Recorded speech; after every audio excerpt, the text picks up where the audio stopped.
నేను ఇంత తక్కువ ప్రైస్ కి ఎలా బుక్ చేసుకున్నాను ఈ ఫ్లైట్ అనేది కూడా చెప్తాను. వామ్మో, ఇక్కడ చెక్ ఇన్ అయ్యేటప్పుడు అయితే 150 క్వశ్చన్లు, అసలు ఏమేమి అడుగుతున్నారు ఏందనేది వన్స్ ఇమిగ్రేషన్ దాటాక చెప్తాను. ఒకవేళ ఈడేమని అడిగితే వీసా ఫ్రీ కంట్రీ అని చెప్పేసేవచ్చు. మాక్సిమం ఎక్కడ అడగరు. ఇక్కడ చాలా మంది చేసే తప్పేందంటే ఆల్మోస్ట్ వైజాగ్ లో అయితే పరిస్థితి ఇట్టుంది, చెన్నై గానీ హైదరాబాద్ గానీ మాక్సిమం అన్ని దగ్గరలో ఇదే పరిస్థితి ఉంటుంది. మీ బోర్డింగ్ ని రిఫ్యూజ్ చేసే రైట్ కూడా వాళ్ళకైతే ఉంటుంది, గుర్తు పెట్టుకోండి. సవాటిక బాగున్నారా? మనం థాయిలాండ్ వచ్చేసాము, ఇమిగ్రేషన్ అయిపోయింది. Right, welcome to Pattaya.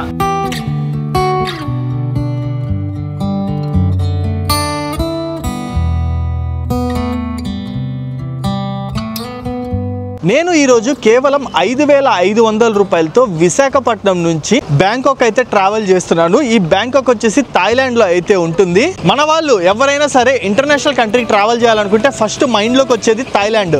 చాలా మంది థాయిలాండ్ కి ట్రావెల్ చేయాలని అయితే చూస్తారు, బట్ చాలా మంది కామన్ గా హైదరాబాద్ నుంచి అయితే వెళ్ళిపోతారు. మీలో చాలా మందికి తెలియని విషయం ఏంటంటే విశాఖపట్నం నుంచి బ్యాంకాక్ అయితే ఫ్లైట్స్ ఉన్నాయి, అది కూడా డైరెక్ట్ ఫ్లైట్స్. అది కవర్ చేద్దాం అన్న ఉద్దేశంతో నేను ఈ రోజు విశాఖపట్నం ఇంటర్నేషనల్ ఎయిర్పోర్ట్ ముందలైతే ఉన్నాను. అసలు నేను 5,500 రూపాయలకి ఫ్లైట్ టికెట్ ని ఎలా బుక్ చేసుకున్నాను, నాకు ఇంత తక్కువకి ఎలా దొరికింది, ఈ కంప్లీట్ డీటెయిల్స్ అయితే నేను ఇవ్వబోతున్నాను. వీడియోని లాస్ట్ వరకు చూసేయండి. అండ్ ఈ రోజు వీడియోలో మనం చాలా ఇంట్రెస్టింగ్ విషయాలు అయితే మాట్లాడుకుందాం, ఎస్పెషల్లీ వీసా. సో రీసెంట్ గా చూసుకున్నట్టయితే థాయిలాండ్ గవర్నమెంట్ ఇండియన్స్ కి ఫ్రీ వీసా అయితే ఇచ్చేస్తుంది. ఇప్పుడు మన ఇండియన్స్ ఎవరైతే ఉన్నారో 60 డేస్ థాయిలాండ్ కి ఫ్రీగా వెళ్ళేసి రావచ్చు. ఇంతకు ముందు దాదాపు 5,000 రూపాయలు అయితే ఖర్చు పెట్టాల్సి వచ్చేది వీసా కోసము, బట్ ఇప్పుడు ఫ్రీ, 1 రూపాయి కూడా ఖర్చు పెట్టకుండా ఫ్రీగా వీసా వస్తుంది. అది కూడా అక్కడికి వెళ్ళిన తర్వాత అయితే ఇస్తారు. ఈ వీసా ఫ్రీ అన్నమాట. ఇప్పుడు మనకు వచ్చేసి ఆ ప్రాసెస్ ఎలా ఏంది అనేది కంప్లీట్ చెప్పబోతున్నాను. సో ఈ వీడియో అయితే లాస్ట్ వరకు చూడండి. లోపలికి అయితే వెళ్దాము. వన్స్ చెక్ ఇన్ కంప్లీట్ అయిపోయాక నేను ఇంత తక్కువ ప్రైస్ కి ఎలా బుక్ చేసుకున్నాను ఈ ఫ్లైట్ అనేది కూడా చెప్తాను. సో ఇదేనమాట విశాఖపట్నం ఇంటర్నేషనల్ ఎయిర్పోర్ట్ యొక్క ఎంట్రన్స్ వచ్చేసి సిటీ నుంచి దాదాపు 10 కిలోమీటర్ల దూరంలో అయితే ఉంటుంది. ఈజీగా మనం ఆటోలో గానీ బైక్ లో గానీ ఎలా అయినా వచ్చేవచ్చు. అండ్ మంచి విషయం ఏంటంటే మీరు బైక్ లో వచ్చినా సరే లోపల వరకు ఇదిగోండి ఇక్కడ వరకు ఎయిర్పోర్ట్ ముందు వరకు అయితే అలో చేస్తారు. నేను ఈ రోజు ట్రావెల్ చేస్తున్న ఫ్లైట్ వచ్చేసి థాయ్ ఎయిర్ ఏషియా ఫ్లైట్. ఈ ఫ్లైట్ వచ్చేసి ప్రతి మంగళవారము, గురువారము అండ్ శనివారము రాత్రి 11:55 విశాఖపట్నం నుంచి స్టార్ట్ అయ్యి దాదాపు నెక్స్ట్ డే మార్నింగ్ 4:30కి థాయిలాండ్ టైమింగ్ ప్రకారము బ్యాంకాక్ లోని డాన్ మియాంగ్ ఎయిర్పోర్ట్ లో అయితే ల్యాండ్ అవుతుంది. మొత్తం 3 అవర్స్ మనం అయితే జర్నీ చేస్తాము. దాదాపు 2,088 కిలోమీటర్లు. అండ్ వైజాగ్ నుంచి మనకి థాయిలాండ్ కి ఉన్న ఏకైక నాన్ స్టాప్ ఫ్లైట్ ఇదేను. వారానికి 3 రోజులు అయితే అవైలబుల్ ఉంటుంది, గుర్తుపెట్టుకోండి. లోపలికి అయితే వెళ్ళిపోదాము. చెక్ ఇన్ మొత్తం అయిపోయిన తర్వాత క్లియర్ గా మిగతా డీటెయిల్స్ ఇస్తాను. సో ఎయిర్పోర్ట్ యొక్క అవుట్ సైడ్ వ్యూ చూసుకున్నట్టయితే చాలా సింపుల్ గా ఉంది. సో మీరు ఎవరైనా సరే వస్తే ఇక్కడ దిగుతారు. ఇక్కడ నుంచి కొంచెం లోపలికి రాగానే మనకి ఎయిర్ ఇండియా ఎక్స్ప్రెస్ అయితే ఏమి, ఎయిర్ ఇండియా ఏమి అండ్ ఇండిగో అయితే ఏమి, ఇంకా కొన్ని ఎయిర్లైన్స్ యొక్క కౌంటర్స్ అయితే ఉన్నాయి. ఇది వచ్చేసి అరైవల్ బ్లాక్. వైజాగ్ ఎయిర్పోర్ట్ లో దిగిన వాళ్ళు ఇక్కడ నుంచి బయటకి అయితే వస్తారు. అండ్ అక్కడ కనిపిస్తుంది వచ్చేసి డిపార్చర్స్. మనం ఇప్పుడు వెళ్తుంది అంటే వైజాగ్ ఎయిర్పోర్ట్ నుంచి ఫ్లై అవ్వాల్సిన వాళ్ళు అక్కడ నుంచి అయితే ఫ్లై అవుతారు అనమాట. సో మనకి ఎంట్రన్స్ లో సింపుల్ ఏం లేదు, మన పాస్పోర్ట్ అండ్ మన ఫ్లైట్ టికెట్ ఈ రెండు చూపించాల్సి ఉంటుంది. అప్పుడే మనల్ని ఎయిర్పోర్ట్ లోపలికి అయితే అలో చేస్తారు. అండ్ ఇక్కడ వచ్చేసి మనకు ఒక డిస్ప్లే అయితే ఉంది, నెక్స్ట్ అవైలబుల్ ఫ్లైట్స్ ఎప్పుడెప్పుడు ఉన్నాయా అని. అండ్ మనది వచ్చేసి అదిగోండి ఎయిర్ ఏషియా FD117 11:55 అని అయితే డిస్ప్లే చేశారు. సో ఎయిర్పోర్ట్ లోపలికి వచ్చాను. లోపల పక్క వ్యూ మటుకు బాగుంది చూడడానికి. ఇక్కడ వచ్చేసి మనకి ఎంటర్ అవ్వగానే ఒక మనీ ఎక్స్చేంజ్ కౌంటర్ అయితే ఉంటుంది. ఇక్కడ నుంచి మీరు కరెన్సీ కావాలంటే ఎక్స్చేంజ్ చేసుకోవచ్చు. నేను సజెస్ట్ చేసేది అయితే ఎక్కువ ఎక్స్చేంజ్ చేసుకోకండి, ఎందుకంటే మంచి రేట్ రాదనమాట ఎయిర్పోర్ట్ లో మనకి. అండ్ అటు సైడ్ గా చూసుకున్నట్టయితే మొత్తము చెక్ ఇన్ కౌంటర్స్ ఉన్నాయి. దాదాపు ఇక్కడ మనకి 32 చెక్ ఇన్ కౌంటర్లు ఉన్నాయి. మన బ్యాగ్ వచ్చేసి చెక్ ఇన్ కౌంటర్లు అయితే ఇచ్చేబోతున్నాము మనము. అక్కడ ఇచ్చే కంటే ముందు ఇక్కడ మనకి స్కానింగ్ మిషన్స్ అయితే ఉంటాయి. వీటిల్లో పెట్టి ట్యాగ్ ఇచ్చేసుకొని అక్కడ మనము హ్యాండ్ ఓవర్ చేయాల్సి ఉంటుంది. అండ్ ఇంకా మిగతా విషయానికి వచ్చేస్తే ఎక్కువ Araku valley coffee related counters అయితే చాలా ఉన్నాయి. సో చెక్ ఇన్ అయితే కంప్లీట్ అయిపోయింది. బోర్డింగ్ పాస్ కూడా ఇచ్చేసారు. వామ్మో, ఇక్కడ చెక్ ఇన్ అయ్యేటప్పుడు అయితే 150 క్వశ్చన్లు, అసలు ఏమేమి అడుగుతున్నారు ఏందనేది వన్స్ ఇమిగ్రేషన్ దాటాక చెప్తాను. మొత్తం ఒకేసారి ఎక్స్ప్లెయిన్ చేస్తా క్లియర్ కట్ గా. Okay, done. మొత్తము చెక్ ఇన్ ఇమిగ్రేషన్ కంప్లీట్ చేసేసుకొని లోపలికి వచ్చాము. ఇప్పుడు మనం డీటెయిల్స్ మాట్లాడుకుందాం. అసలు చెక్ ఇన్ ప్రాసెస్ ఎట్లుంటుంది ఏంది అని. దానికంటే ముందు వీసా గురించి అయితే చెప్పాలి. యాజ్ ఆఫ్ నవ్ థాయిలాండ్ కి టూరిస్ట్ వీసా అయితే ఫ్రీ అన్నమాట. మనం ముందుగా ఎటువంటి వీసా కానీ ఏమి తీసుకోవాల్సిన అవసరం అయితే ఉండదు. ఫ్రీ వీసా అయితే ఉంది ఇండియన్స్ కి. ఇది ఎప్పటి నుంచి స్టార్ట్ చేశారంటే లాస్ట్ ఇయర్ 2024 జూలై 15th నుంచి అయితే స్టార్ట్ చేశారు ఈ ఫ్రీ వీసా ప్రోగ్రామ్ అనేది. సో గైస్, మన వాళ్ళు ఎవరైనా తెలుగు వాళ్ళు ఎస్పెషల్లీ థాయిలాండ్ లో పటాయాలో గానీ బ్యాంకాక్ లో గానీ కానీ ఉండి మీరు ఏదైనా రెస్టారెంట్ లేదా ట్రావెల్ బిజినెస్ లేదా ఏదైనా బిజినెస్ రిలేటెడ్ లేదా లోకల్గా ఉన్నా సరే మీకు ఇంట్రెస్టెడ్ ఉంటే నాకు ఒక్కసారి ఇక్కడ కనిపిస్తున్న నెంబర్కి అయితే కాల్ చేయండి, బిజినెస్ రిలేటెడ్ కొంచెం డిస్కషన్స్ కోసము. లేదా మన వాళ్ళు ఎవరైనా క్యాజువల్గా కలుద్దాం అనుకునే వాళ్ళైనా కాంటాక్ట్ అవ్వచ్చు, మీట్ అవుదాం కుదిరితే. సో వీసా అయితే ఏమీ ఉండదు, డైరెక్ట్గా ఫ్లైట్ టికెట్స్ కొనేసుకొని పాస్పోర్ట్ పట్టుకొని ఎయిర్పోర్ట్కి వచ్చేయడమే. ఒకవేళ ఈడేమని అడిగితే వీసా ఫ్రీ కంట్రీ అని చెప్పేసేవచ్చు, మాక్సిమం ఎక్కడ అడగరు. సో ఇప్పుడు చెక్ ఇన్ అయ్యేటప్పుడు నన్ను కొన్ని డాక్యుమెంట్స్ అయితే అడిగారు. అవేంది అనేది చూసుకున్నట్టయితే first flight tickets, obviously round trip అయితే ఉండాలి. ఇక్కడ నుంచి థాయిలాండ్కి ఒక ఫ్లైట్ టికెట్ అండ్ రిటర్న్ ఎక్కడికి వస్తున్నామని, సేమ్ ప్లేస్కి రావాలని లేదు, ఎక్కడికైనా వెళ్ళొచ్చు అనమాట. ఫర్ ఎగ్జాంపుల్ నేను వచ్చేసి ఇప్పుడు విశాఖపట్నం నుంచి బ్యాంకాక్ అయితే ట్రావెల్ చేస్తున్నాను కదా, రిటర్న్ వచ్చేసి నేను సేమ్ బ్యాంకాక్ నుంచి చెన్నైకి అయితే వస్తున్నాను, ఆ ఫ్లైట్ టికెట్ చూపించాను. లేదంటే మీరు ఇంకో కంట్రీ దేనికన్నా వెళ్తుంటే దాని ఫ్లైట్ టికెట్ చూపించేయచ్చు. రిటర్న్ ఫ్లైట్ టికెట్ అయితే కంపల్సరీ ఉండాలి, చాలా స్ట్రిక్ట్గా చెక్ చేస్తారు.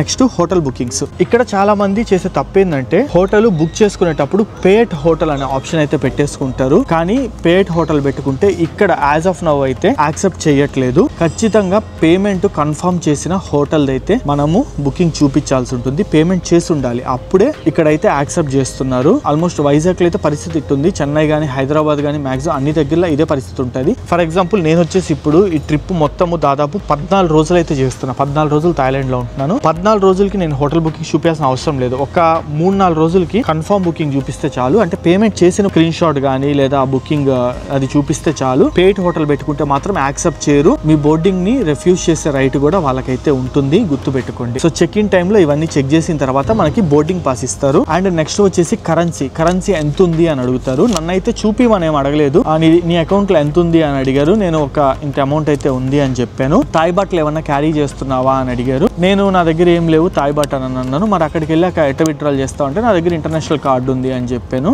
ఓకే అని చెప్పి యాక్సెప్ట్ చేసేసారు. కొన్నిసార్లు చూపిమని కూడా అడుగుతారు అనమాట, వాళ్ళకి డౌట్ ఉంటే. నన్ను అయితే ఏం అడగలేదు. మినిమం ఎంత చూపించాలి అంటే ఒకరు పర్ పర్సన్ వెళ్తుంటే 10,000 థాయ్ బాట్ అంటే దాదాపు 25,000-26,000 ఇండియన్ రూపీస్ అయితే మినిమమ్ పర్ పర్సన్కి అయితే చూపించాల్సి ఉంటుంది. ఒకవేళ మీరు కనుక ఫ్యామిలీ అంటే 2 అడల్ట్స్ 2 కిడ్స్ అలా వెళ్తే అకౌంట్లో దాదాపు ఒక 40,000-50,000 ఇండియన్ రూపీస్ అయితే చూపించాల్సి ఉంటుంది. లేదా ముందుగానే ఇక్కడ ఎక్స్చేంజ్ చేసేసుకుంటే నా దగ్గర ఇన్ని థాయ్ బాట్లు ఉన్నాయని చెప్పి చూపించేసుకోవచ్చు. ఒక 5,000 థాయ్ బాట్లు 10,000 థాయ్ బాట్లు చూపించేసుకోవచ్చు, సరిపోద్ది. ఏదైనా ఓకే అట్లన్నా చేసుకోవచ్చు మీరు. ఇవన్నీ వెరిఫై చేసిన తర్వాత మనకి ఇదిగోండి బోర్డింగ్ పాస్ అయితే ఇస్తారు. ఇది బోర్డింగ్ పాస్. ఈ బోర్డింగ్ పాస్ తీసుకొని నెక్స్ట్ మనం సెక్యూరిటీ కంప్లీట్ చేసుకుంటాం. సెక్యూరిటీ కంప్లీట్ చేసుకొని ఇమిగ్రేషన్కి వస్తాము. ఇమిగ్రేషన్ లో మళ్ళీ సేమ్ డాక్యుమెంట్స్ ఇవన్నీ, రిటర్న్ టికెట్, అకౌంట్ లో డబ్బులు, hotel bookings, confirmed hotel bookings అయితే చూపించాలి. ఇవి చూపించిన తర్వాత ఎందుకు వెళ్తున్నావు అని అడుగుతారు. టూరిజం పర్పస్, ట్రావెల్ పర్పస్ అని అయితే చెప్తాము. ఓకే అని చెప్పి స్టాంప్ వేసేసి లోపలికి అలౌ చేసేస్తారు. సో ఇంతకు ముందు వరకు హోటల్ బుకింగ్స్ అయితే కన్ఫర్మ్ గా పేమెంట్ చేయాల్సిన అవసరం లేదు, పేడ్ హోటల్ పెట్టుకునైనా వెళ్ళిపోవచ్చు అనమాట. కానీ ఇప్పుడు ఖచ్చితంగా కన్ఫర్మ్ గా పేమెంట్ చేసిన బుకింగ్ ఉంటేనే యాక్సెప్ట్ చేస్తున్నారు, బోర్డింగ్ పాస్ అయితే ఇష్యూ చేస్తున్నారు. ఇలా ఎందుకు చేస్తున్నారు అంటే నార్త్ ఇండియన్స్ ఏం చేస్తున్నారంటే ఎప్పుడైతే థాయిలాండ్ వీసా ఫ్రీ అనౌన్స్ చేసిందో ఇంకేముంది, ఫ్లైట్ టికెట్లు బుక్ చేసుకొని పాస్పోర్ట్ పట్టుకొని వెళ్ళిపోతే చాలు కదా. అందరు ఫ్లైట్ టికెట్లు బుక్ చేసేసుకొని ఏదో టెంపరీగా పేట్ హోటల్ ఆప్షన్ పెట్టుకొని ఒక హోటల్ బుక్ చేసేసుకుంటారు, దాన్ని ప్రింట్అవుట్ తీసేసుకొని తర్వాత క్యాన్సిల్ చేసి పడేస్తున్నారు.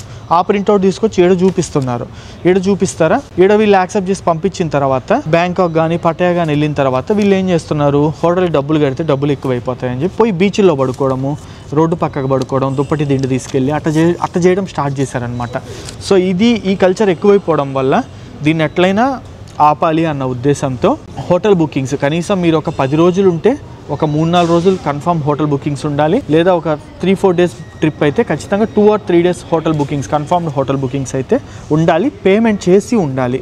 ఇది ఉంటేనే యాక్సెప్ట్ చేస్తారు, గుర్తుపెట్టుకోండి. మన పాస్పోర్ట్ లో కూడా అయితే స్టాంపింగ్ పడిపోయింది, డిపార్చర్ స్టాంపింగ్. ఇంకా థాయిలాండ్ వెళ్ళిన తర్వాత అరైవల్ స్టాంపింగ్ పడుతుంది. అక్కడ ప్రొసీజర్ ఎలా ఉంటుంది అనేది నేను మీకు చూపిస్తాను అక్కడికి దిగిన తర్వాత. సో ఇప్పుడు మెయిన్ అందరికున్న డౌట్, నేను అసలు 5,500 రూపాయలకి ఫ్లైట్ టికెట్ ఎలా బుక్ చేసుకున్నాను, ఇది మెయిన్ అందరి డౌట్ కదా, నేను చెప్తాను. సో ఫస్ట్ అయితే నేను ఒక ఇంటర్నేషనల్ ట్రిప్ వేద్దాము, కొంచెం రిలాక్స్ అవుదాము అని కొన్ని కంట్రీస్ కి అయితే చూస్తున్నాను అనమాట. అప్పుడు నాకు వియత్నాం కి వీట్ జెట్ ఎయిర్లైన్స్ వాళ్ళు ఒక ఆఫర్ పెట్టారు. ప్రతి ఫ్రైడే రోజు 11 రూపీస్ కి టికెట్ సేల్ చేస్తున్నారు అని చెప్పి ఒక న్యూస్ అయితే చూశాను, ఒక ఆర్టికల్ చూశాను. అది చూసి ఒక ఫ్రైడే రోజు నేనైతే ట్రై చేశాను. ఫ్లైట్ టికెట్ నాకు 11 రూపీస్ కే దొరికింది. కానీ ఇక్కడ లాజిక్ ఏం తెలుసా, ట్యాక్స్ దానికి 9,000 రూపాయలు వేస్తున్నారు. టికెట్ 11 రూపీస్కి సేల్ చేసి ట్యాక్స్లు 9000 రూపీస్, అంటే దాదాపు 9000 రూపీస్ వరకు టికెట్ పడిపోతుంది 1 వేకి. నేను చెప్పింది ఇట్లా కాదని చెప్పి ఇంకా ఏ కంట్రీస్ ఉన్నాయి తక్కువ బడ్జెట్లో ఎక్స్ప్లోర్ చేయడానికి అని చెప్పి చూసినప్పుడు థాయిలాండ్ అయితే నేను కన్సిడర్ చేశాను. సో నేను ఎయిర్ ఏషియాలోకి వెళ్ళాను. ఎయిర్ ఏషియా వెబ్సైట్లోకి వెళ్ళి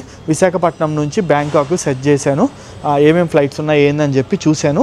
నార్మల్గా ఫ్లైట్ టికెట్ వచ్చేసి 7500 రూపీస్ అయితే పడుతుంది. ఇందులో మనకి ఎటువంటి ఎక్స్ట్రా లగేజ్ అయితే ఉండదు, అంటే చెక్ ఇన్ లగేజ్ ఉండదు అనమాట. ఓన్లీ క్యాబిన్ బ్యాగ్, మనతో పాటు తీసుకెళ్లే బ్యాగ్ 7 kgsని మాత్రమే అలో చేస్తారు. 7 kgsతో నాకు వచ్చేసి దాదాపు 7500 రూపీస్ అయితే చూపించింది. సరే నేను కొంచెం డైనమాలో ఉండి బుకింగ్ అయితే చేసుకోలేదు, ఇంకా టైం ఉంది కదా డిసైడ్ అవుదాంలే అని 1 month బ్యాక్ ఇదంతా జరిగింది. సో ఒక రోజు నాకు మెయిల్ వచ్చింది అనమాట, ఆఫర్లో ఉంది టికెట్ అని. ఏందా అని చెప్పి నేను డైరెక్ట్ గా ఎయిర్ ఏషియా వెబ్సైట్ లోకి అయితే వెళ్ళాను. ఎయిర్ ఏషియా వెబ్సైట్ లోకి వెళ్ళి చెక్ చేస్తే నాకు 1 వే వచ్చేసి 5500 రూపాయలకి అయితే ఆఫర్ చూపించాడు. ఇంకా అసలు లేట్ చేయకుండా నేను 2 వే చెక్ చేశాను, అంటే 5500 11,000కి వస్తాయేమో అని చెప్పి. మళ్ళీ 2 వేల ఆఫర్ ఇట్లా వాడు ఓన్లీ 1 వేలోనే, అది వైజాగ్ నుంచి బ్యాంకాక్ కి మాత్రమే ఇచ్చాడు అనమాట. సో ఫస్ట్ దీన్ని అయితే యూజ్ చేసేసుకుందాం అని చెప్పి సో నేను ఇమీడియట్ గా 5500 రూపాయలు పెట్టి అయితే బుకింగ్ చేసేసుకున్నాను. చేసేటప్పుడు నాకు కొన్ని యాడ్ ఆన్స్ చూపించాయి. ఇంకొక 2200 రూపాయలు కడితే నీకు మీల్ ఇస్తాము, 23 kgs చెక్ ఇన్ ఇస్తాము, విండో సీట్ ఇస్తాము, దాంతో పాటు ఇన్సూరెన్స్ కూడా ఇస్తాము. 4 యాడ్ ఆన్స్ కలిపి మనకి 2200 రూపీస్ అని చెప్పి అక్కడే చూపించింది అనమాట.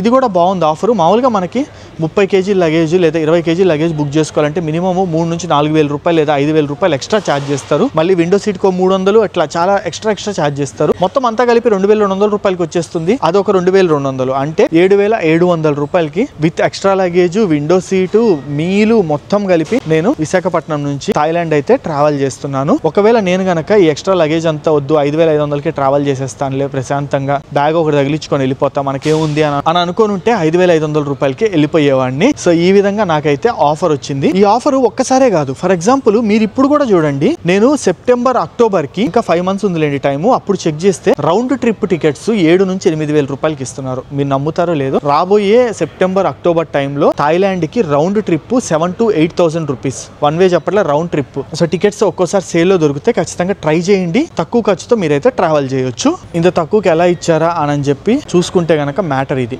సో జనాలు అయితే అస్సలు లేరు, ఓన్లీ నాకు నా కళ్ళ ముందుల ఒక 20 మంది అయితే కనిపిస్తున్నారు. మనం వెళ్తున్న ఫ్లైట్ కెపాసిటీ వచ్చేసి దాదాపు 270-300 సీట్ల కెపాసిటీ. అంటే ఇప్పటికైతే 10%, అంటే 20 నుంచి 30 మంది కూడా కనిపించట్లేదు. మేబీ ఇంకో 30 మంది, అంటే 60 మంది 70 మంది కూడా లేరనమాట. అంటే 3/4 ఫ్లైట్ ఖాళీగానే ఉంది. సో అందుకని చెప్పి ఆఫర్లు అయితే వీళ్ళు సేల్ చేసేస్తున్నారు. మీరు కూడా అఫీషియల్ వెబ్సైట్లోకి వెళ్ళి మీ మెయిల్ ఐడి ఇచ్చి ఒక సెర్చ్ అయితే చేసేయండి. థాయిలాండ్కి వెళ్తున్నామా లేదా మలేషియా వెళ్తున్నామా సింగపూర్ వెళ్తున్నామా అని ఒక సెర్చ్ చేసేయండి అందులో నుంచి. సో ఎప్పుడైతే ఆఫర్స్ ఉంటాయో అప్పుడు మీకు కూడా మెయిల్స్ వచ్చేస్తాయి, మీరు కూడా బుక్ చేసుకోవచ్చు. సో మనం వెళ్తున్న బ్యాంకాక్లో మొత్తము 2 ఎయిర్పోర్ట్స్ ఉన్నాయి. ఒకటి వచ్చేసి సువర్ణభూమి ఇంటర్నేషనల్ ఎయిర్పోర్ట్, చాలా ఫేమస్ ఇది. ఇంకోటి వచ్చేసి డాన్ మియాంగ్ ఎయిర్పోర్ట్. మనం ట్రావెల్ చేస్తున్న ఎయిర్ ఏషియా వచ్చేసి లో బడ్జెట్ ఎయిర్లైన్స్ కాబట్టి మనము డాంగ్ మియాంగ్ ఎయిర్పోర్ట్కి అయితే వెళ్తాము. ఈ డాంగ్ మియాంగ్ ఎయిర్పోర్ట్ ఏంటంటే సిటీకి కొంచెం దూరంగా ఉంటుంది, అలాగే కొంచెం కనెక్టివిటీ ఆప్షన్స్ అయితే తక్కువ ఉంటాయి. అదే మీరు కనుక ఇండిగో కానీ లేదా థాయ్ ఎయిర్లైన్స్ కానీ ఇంకొన్ని ఎయిర్లైన్స్ అయితే ఉన్నాయి, వీటిని కనుక బుక్ చేసుకుంటే అది సువర్ణభూమి ఎయిర్పోర్ట్ తీసుకెళ్లుద్ది. సువర్ణభూమి ఎయిర్పోర్ట్ కొంచెం కనెక్టివిటీ అయితే బాగుంటుంది మనకి డాంగ్ మియాంగ్ తో కంపేర్ చేసుకుంటే. సో నేను ఈ వీడియోలో డాంగ్ మియాంగ్ ఎయిర్పోర్ట్ వెళ్ళిన తర్వాత అక్కడ నుంచి మనము పటాయాకి ఎలా వెళ్ళాలి అనేది కూడా చెప్తాను. సో మనము ఈ రోజు వచ్చేసి డాంగ్ మియాంగ్ ఎయిర్పోర్ట్ లో దిగిన తర్వాత అక్కడ నుంచి బస్ పట్టుకొని పటాయాకి ఎలా వెళ్ళాలి అనేది కూడా నేను మీకు చూపిస్తాను. దాదాపు 150 kilometers మనం ఎలా జర్నీ చేస్తున్నాం థాయిలాండ్ లో అనేది కూడా నేను మీకు కంప్లీట్ గా ఈ వీడియో ఎండింగ్ లోపు అయితే చెప్పేస్తాను. సో టైం వచ్చేసి ఎగ్జాక్ట్లీ 11:41 అవుతుంది. 11:55కి ఇక్కడ నుంచి స్టార్ట్ అవ్వాలి. తీసేస్తారులేండి, ఫ్లైట్ లోపలికి అయితే ఎక్కేసాము. అండ్ చుట్టుపక్కల అయితే చూడండి మొత్తం ఖాళీయే. నా ముందరైతే ఉన్నారు కానీ నేను లాస్ట్ సీట్లు అయితే బుక్ చేసుకున్నాను. ఇక్కడ చుట్టుపక్కల అయితే ఎవరు లేరు.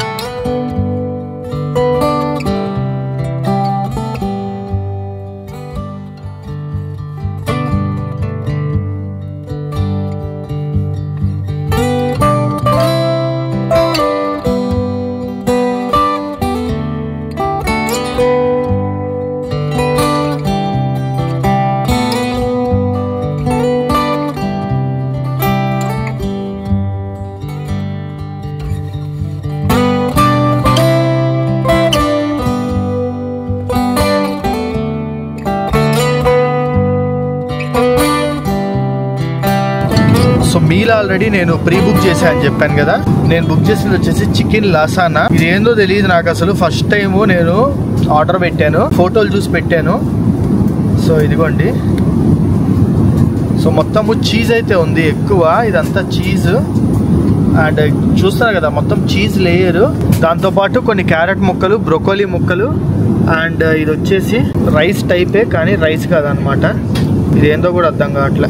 అసలే మిడ్ నైట్ కదా, ఏది పడితే అది తినడం ఎందుకని కొంచెం బ్రొకోలీ అన్నీ కనిపించేసరికి హెల్తీ అని బుక్ చేసుకున్నాను. ట్రై చేద్దాం. బాగుంది, చీజీ ఫ్లేవర్తో, లైట్ మసాలాలు, ఉప్పు కారం మనకి తగ్గట్టుగానే కొంచెం తక్కువ ఉంది. చాలా బాగుంది.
Finally welcome to Thailand. So Thailand లోని డాంగ్మియాంగ్ ఎయిర్పోర్ట్ కి అయితే వచ్చేసాం మనము. టైం వచ్చేసి ఇప్పుడు 4:05 అవుతుంది.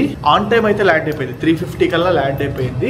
థాయిలాండ్ టైం ప్రకారము మన ఇండియా కన్నా Thailand time 1 hour 30 minutes plus లో ఉంటుంది. అంటే మన దగ్గర 3 అయింది అనుకోండి టైము, ఇక్కడ 4:30 అయింది అనమాట. అలాగా. సో ఇప్పుడు వచ్చేసి ఇక్కడ ఇమిగ్రేషన్ ఉంటుంది. ప్రాసెస్ ఏందనేది ఎక్స్ప్లెయిన్ చేస్తాను. సో సింపుల్ ఏం లేదు, ప్రతి దగ్గర మనకి బోర్డులు అయితే ఉంటాయి. సో ఇమిగ్రేషన్ అని బోర్డు అయితే ఉంది చూడండి అక్కడ. సో దాన్ని ఫాలో అయిపోతూ వెళ్ళిపోవడమేనమాట.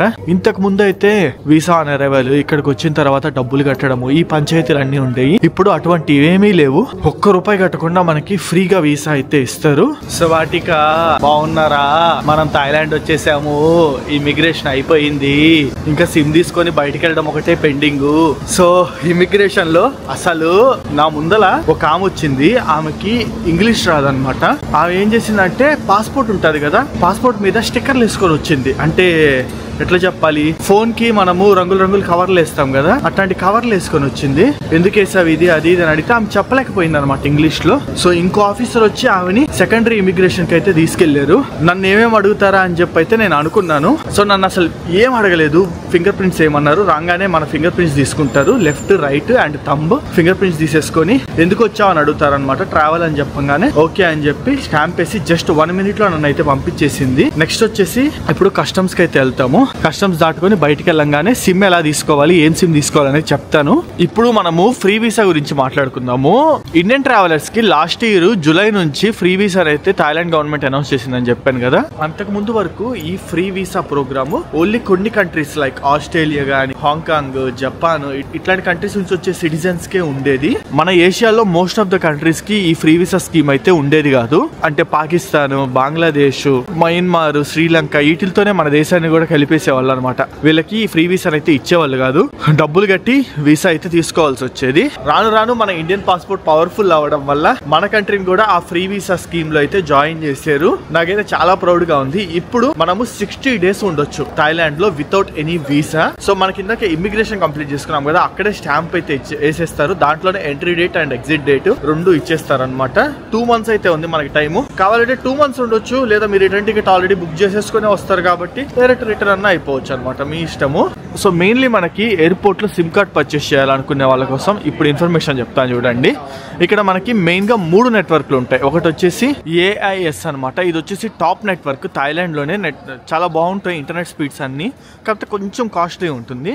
ఇంకోటి వచ్చేసి మనకి DTAC ఉంటుంది. ఇది కొంచెం మనకి బడ్జెట్ లో వస్తుంది, దాంతో పాటు స్పీడ్ కూడా బాగుంటుంది అనమాట. అండ్ అది కాకుండా మూడో నెట్వర్క్ వచ్చేసి ట్రూ 5G. ఈ 3 నెట్వర్క్లు కౌంటర్ లో మనకి బయటికి రాగానే కనిపిస్తాయి. మీకు ఎక్కడ రేటు మంచిగా కనిపిస్తే దాన్ని అయితే తీసేసుకోవచ్చు. నేను వచ్చేసి DTAC లో తీసుకున్నాను అనమాట. ట్రూ 5G, DTAC రెండు సిమిలర్ ప్రైజెస్ ఉంటాయి. వీటి రెండుతో కంపేర్ చేసుకుంటే AAS అనేది కొంచెం ఒక 10, 20, 30 థాయ్ బాట్ అయితే ఎక్కువ ఉంటుంది. నేను ఈడే తీసుకున్నాను DTAC సిమ్. నాకు వచ్చేసి 699 థాయ్ బాట్ పడింది. నాకు కొంచెం ఎక్కువ పడింది, ఎందుకంటే నేను తీసుకుంది 15 డేస్ కి అనమాట. 15 డేస్ కి 699 థాయ్ బాట్ అంటే దగ్గర ఇండియన్ కరెన్సీలో 1800 రూపాయలు పడినట్టు. ఒకవేళ మీరు గనక మాక్సిమం అందరూ 7 డేస్ లోపే ఉంటారు కాబట్టి 7 డేస్ ప్లాన్ వచ్చేసి మీకు అరౌండ్ 499 థాయ్ బాట్ కే వచ్చేస్తుంది. సో 1200 రూపాయలకి 1300 రూపాయలకి సిమ్ కార్డ్ వచ్చేస్తుంది. Unlimited data. నేను తీసుకున్న ప్లాన్ అయితే ఇన్ఫినిట్ ప్లాన్ అంటారు. 5G అన్లిమిటెడ్ ఎంతన్నా వాడుకోవచ్చు, ఒక లిమిట్ అనేది ఇవ్వరు.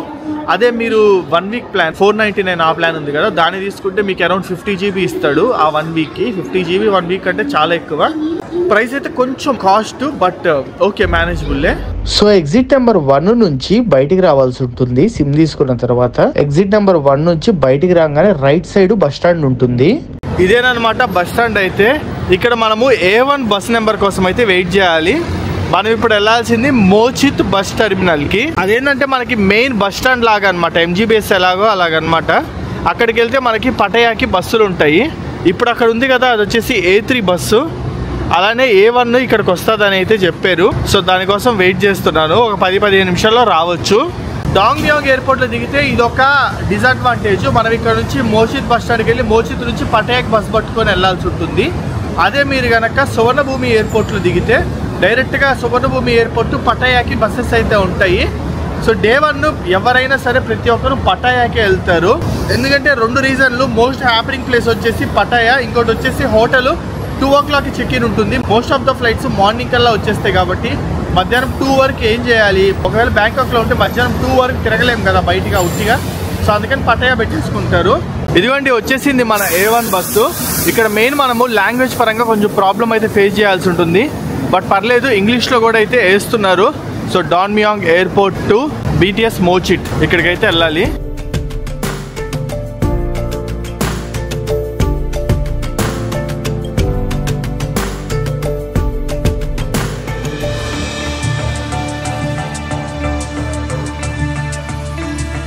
సో డాంగ్మియాంగ్ ఎయిర్పోర్ట్ నుంచి మనం ఇప్పుడు వెళ్తున్న మోచిత్ బస్ స్టాండ్కి వచ్చేసి దాదాపు 15 కిలోమీటర్లు ఉంటుంది. హాఫ్ అన్ అవర్ జర్నీ చేయాల్సి ఉంటుంది మనము. అండ్ ఇది వచ్చేసి టికెట్. సో చూస్తున్నారు కదా, మనం అప్పట్లో వాడేవాళ్ళం కదా, మొక్క కొట్టి ఇచ్చేవాళ్ళు, ఆ టికెట్ అనమాట. 30 థాయ్ బాట్లు పడింది. అంటే దాదాపు మన కరెన్సీలో 75 రూపాయల వరకు అనమాట. సో మీరు బస్ స్టాండ్కి వచ్చే ముందు మీ దగ్గర ఒకవేళ కరెన్సీ అస్సలు లేకపోతే ఎయిర్పోర్ట్లోనే ATMs ఉంటాయి. అక్కడ నుంచి క్యాష్ అయితే విత్డ్రాల్ చేసుకోవచ్చు. నేను ఆల్రెడీ ఇండియాలోనే మార్చుకొని వచ్చా కాబట్టి అవి యూజ్ చేసుకుంటున్నాను. ఒక 10,000 థాయ్ బాట్స్ ఉన్నాయి నా దగ్గర.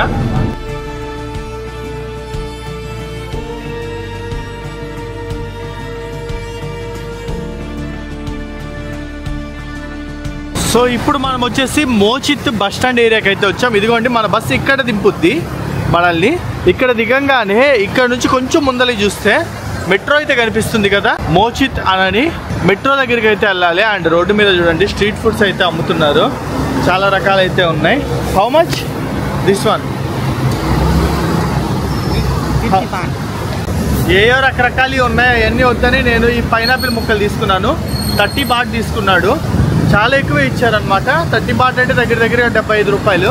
సో ఇప్పుడు మనము ఇక్కడ నుంచి మోచిత్ నుంచి మెట్రోని పట్టుకొని ఇక్కమై BTS స్టేషన్ అనే ప్లేస్కి అయితే వెళ్ళాలి. డాంగ్మియాంగ్ ఎయిర్పోర్ట్ లో దిగితే ఇది ఒక డిసడ్వాంటేజ్. పటాయాకి వెళ్ళడానికి కొంచెం ఇబ్బంది పడాల్సి ఉంటుంది. అదే సువర్ణభూమి నుంచి అయితే డైరెక్ట్గా వెళ్ళిపోవచ్చు. పటాయా డైరెక్ట్ బస్సెస్ ఉంటాయి. సో ఇప్పుడు మనం మోచిత్ నుంచి ఇక్కమై BTS టెర్మినల్ అనే స్టేషన్ వరకు మెట్రో జర్నీ కూడా చేద్దాం పదండి. సో మెట్రోలోకి అయితే వచ్చేసాను. ఇదిగోండి ఇది సింగిల్ జర్నీ కార్డ్ అంటారు. మోచిత్ నుంచి ఇక్కమై స్టేషన్ వరకు నా దగ్గర 47 థాయ్ బాట్ అయితే ఛార్జ్ చేసి ఈ కార్డ్ ఒకటి ఇచ్చారనమాట. దీన్ని యూజ్ చేసుకొని మనం అయితే ట్రావెల్ చేస్తున్నాము. ఎవ్రీ 2 to 5 minutes కి ఒక ట్రైన్ అయితే ఉంటుంది. జనాలు కూడా దాని దగ్గర భయంకరంగా ఉన్నారులేండి.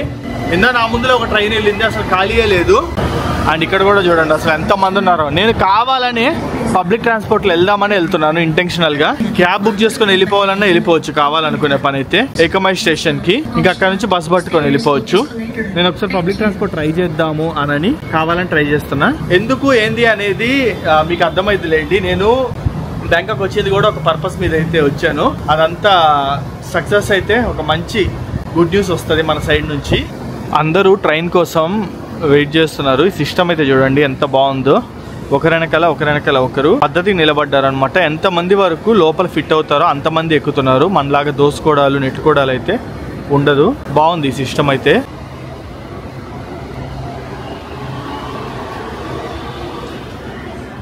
డన్. ఇకమై స్టేషన్కి అయితే వచ్చాము.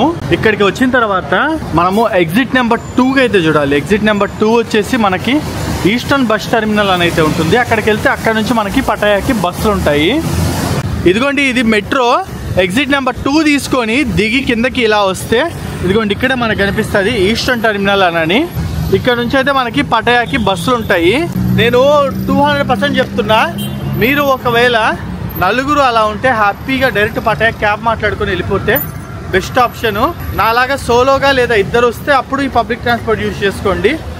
బ్యాంకాక్లో ఒకరికి లేదా ఇద్దరికి పబ్లిక్ ట్రాన్స్పోర్ట్ బాగుంటుంది. ఒక 4 పీపుల్ 3 పీపుల్ 5 పీపుల్ అలా గ్రూప్ వస్తే టాక్సీలకి వెళ్ళిపోవడం బెటర్. ఎందుకంటే టాక్సీ మనకి మంచి ప్రైస్ లోనే దొరికేస్తుంది ఎక్కడికి వెళ్ళాలన్నా. సో ఇదే Bangkok eastern terminal bus stand inside view వచ్చేసి. సో మనకి ఇక్కడ కౌంటర్స్ గానీ చూసుకున్నట్టయితే 15, 16, 17 మొత్తము ఆ పటాయాకి వెళ్ళే కౌంటర్స్ అనమాట. సో ఇక్కడ చూడొచ్చు పటాయా అని చెప్పి క్లియర్ గా రాసుంటారు. ఇక్కడికి వెళ్ళి మనము టికెట్ పర్చేస్ చేయాల్సి అయితే ఉంటుంది. ఇక్కడ టైమింగ్ కూడా డిస్ప్లే చేస్తుంటారు చూడండి. 10:30కి నెక్స్ట్ బస్ ఉంది అని, క్యాష్ ఓన్లీ అని.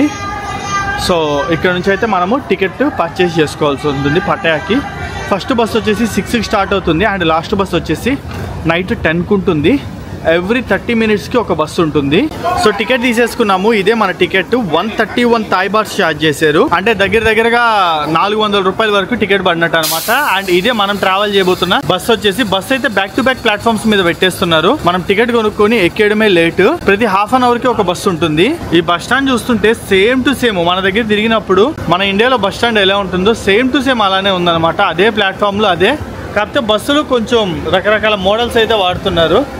డిఫరెంట్ మోడల్ బస్సెస్ వాడుతున్నారు. ఓన్లీ పటాయాకే కాదు, ఇక్కడ నుంచి చాలా డెస్టినేషన్స్ కి అయితే బస్సెస్ ఉన్నాయి. మొత్తం మనము బ్యాంకాక్ నుంచి పటాయాకి డిస్టెన్స్ కనుక చూసుకున్నట్టయితే దాదాపు 150 కిలోమీటర్లు ఉంటుంది. కారులో వెళ్తే 2.5 అవర్స్ జర్నీ టైము. అదే మనం బస్సులో వెళ్తున్నాం కాబట్టి 3 to 3.5 అవర్స్ అయితే పడుతుంది. సో 10:30కి మన బస్సు ఉంది కాబట్టి అది వెళ్ళేసరికి దాదాపు 1:30 to 2 అవ్వచ్చు. కరెక్ట్గా లంచ్ టైంకి వెళ్ళిపోతాము. వెళ్ళిన తర్వాత పటాయాలో ఏదో ఒకటి తిని మన చెక్ ఇన్ కూడా హోటల్ 2 o'clockకి స్టార్ట్ అయింది కాబట్టి చెక్ ఇన్ అయిపోవచ్చు. సో మనకి థాయిలాండ్లో మోస్ట్ ఆఫ్ ద హోటల్స్ వచ్చేసి 2 o'clock నుంచి చెక్ ఇన్ స్టార్ట్ అవుతుంది. కొన్ని హోటల్స్కి వచ్చేసి 1 o'clock నుంచే ఇస్తారు. బట్ 1 ముందలైతే అసలు ఎక్స్పెక్ట్ చేయకండి. భయంకరంగా ఆకలేస్తుంది. ఏం తినాలో అర్థం కాక ఇక్కడ ఒక చిన్న షాప్ లాగా ఉంటే ఇక్కడికి వచ్చాను. ఇక్కడ చూస్తే అన్ని పోర్క్ ఇవే కనిపిస్తున్నాయి. అవి మనం తినే కాదని చెప్పి ఒక చికెన్ అండ్ రైస్ అయితే తీసుకున్నాను. 60 థాయ్ బాట్ తీసుకున్నారు. పర్లేదు, రీజనబుల్లే. 60 థాయ్ బాట్ అంటే అరౌండ్ 150 రూపీస్ అన్నట్టు.